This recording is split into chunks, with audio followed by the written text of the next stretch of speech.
So hello everyone, welcome back to my channel. কেমন আছো তোমরা সবাই? আশা করি খুব ভালো আছো, আর আমিও খুব ভালো আছি।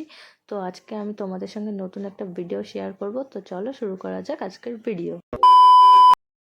তো বন্ধুরা, আমি কিন্তু বাড়ি থেকে বেরিয়ে গেছি আর ট্রেনে উঠে পড়েছি। বারাসাত থেকে ট্রেন ধরে নিয়েছি বনগাগামী।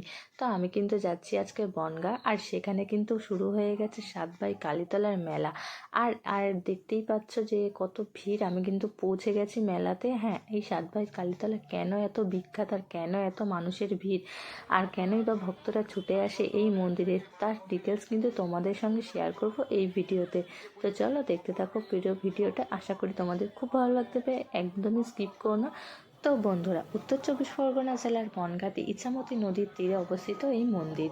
কথিত কথায় জানা যায় যে এক পৌষ মাসের রাতে রাজবাড়িতে ডাকাতি করে ফিরছিলেন 7 ডাকাত ভাই। সেই সময় এই ইছামতি নদীর তীরে তার দেখা পায় মা কালীর, এবং সেখানে দেবীর নির্দেশেই মতোই বটগাছের তলায় মা কালীর মূর্তি প্রতিষ্ঠা করে সেই 7 ভাই মিলে। তারপর থেকে এই মন্দিরের নামকরণ করা হয় 7 ভাই কালীতলা মন্দির, এবং দূর দূরান্ত থেকে বহু ভক্তরা ছুটে আসে এই মন্দিরে। এবং পৌষ মাসের শনি ও মঙ্গলবারে এখানে একটি মেলাও হয়।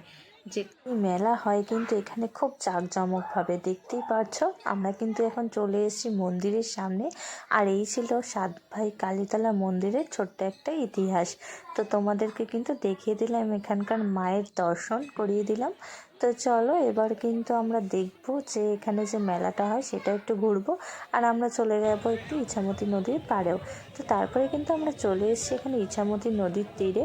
দেখতেই পাচ্ছ এখানে কিন্তু নৌকা করে সবাই এপার থেকে ওপারে যাচ্ছে, ওপার থেকে এপারে আসছে। আর নদীর দুই পাড়েই কিন্তু মেলা বসে, আর ওপারেও কিন্তু রয়েছে শ্মশান কালী মন্দির। তো আমরা কিন্তু ওপাশেও যাব, আর গিয়ে কিন্তু সেই মন্দিরের দর্শনও করব। দেখতেই পাচ্ছ সবাই কিন্তু এখানে নৌকায় উঠছে, আর পার করে কিন্তু ওই পারে চলে যাচ্ছে। তো বন্ধুরা, আমি কিন্তু চলে এসেছি এই পারে, দেখতেই পাচ্ছ। আর আমি কিন্তু ওই ব্রিজটা পেরিয়ে এসেছি।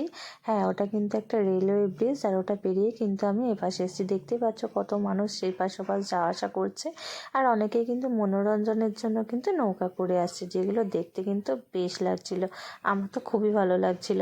তো তারপরে ইছামতি নদীর পাড়ে দাঁড়িয়েছিলাম, আর আমার চোখে পড়লো এই দৃশ্যটা কিন্তু একমাত্র গ্রামে গেলে দেখাই সম্ভব। তো আমার কিন্তু সেই ক্ষেত্রে খুবই ভালো লাগছিল দেখতে। তো তাই জন্য আমি চুপ করে দাঁড়িয়ে দৃশ্যটা উপভোগ করছিলাম, এবং তোমাদেরকেও দেখাই, এবং তোমরাও উপভোগ করতে থাকো এই দৃশ্যটা সুন্দরভাবে।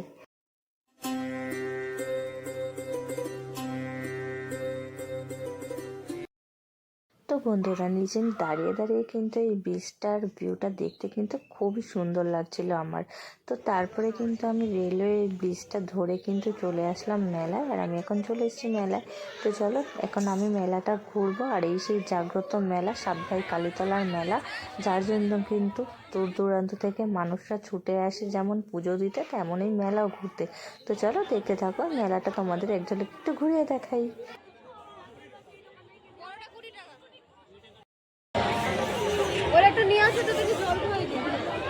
তো বন্ধুরা, আমি কিন্তু মেলা ঘুরতে ঘুরতে এখন চলে এসেছি শ্মশান কালী মাতা মন্দিরের সামনে। আর দেখতেই পাচ্ছ এখানে কিন্তু প্রচুর ভিড়। এখানে কিন্তু ভক্তরা লাইন দিয়ে দাঁড়িয়ে পুজো দিচ্ছে, আর আমিও তেমনি মাতার দর্শন করে নিলাম এখানে দাঁড়িয়ে। তারপরে কিন্তু একটুখানি বেরিয়ে গেছিলাম একটু আশপাশটা ঘুরে দেখতে। তো চারিপাশটা দেখতে কিন্তু সত্যি খুব সুন্দর লাগছিল, আর কুয়াশাচ্ছন্নময় দিন ছিল। তারপরে কিন্তু আমার চোখে পড়লো সামনে একটি সর্ষে ক্ষেত, যেটা কিন্তু দেখতে দূর থেকে দারুণ লাগছিল। তো তোমাদেরকেও একটু দেখিয়ে দিচ্ছি। আর গ্রাম কিন্তু সত্যিই খুবই সুন্দর হয়। সব মিলিয়ে কিন্তু আমার খুবই ভালো লাগলো। তো সব কিছু তোমাদের সঙ্গে শেয়ার করতে পেরে আমার আরও বেশি ভালো লাগলো। তো বন্ধুরা, ভিডিওটি কেমন লাগলো অবশ্যই জানিও। ভালো লাগলে লাইক কমেন্ট শেয়ার করে দিও, চ্যানেলটি সাবস্ক্রাইব করে দিও। তো দেখা হচ্ছে নেক্সট কোনো ভিডিওতে, আর অবশ্যই জানিও তোমাদের কেমন লাগলো আজকের এই ইতিহাস।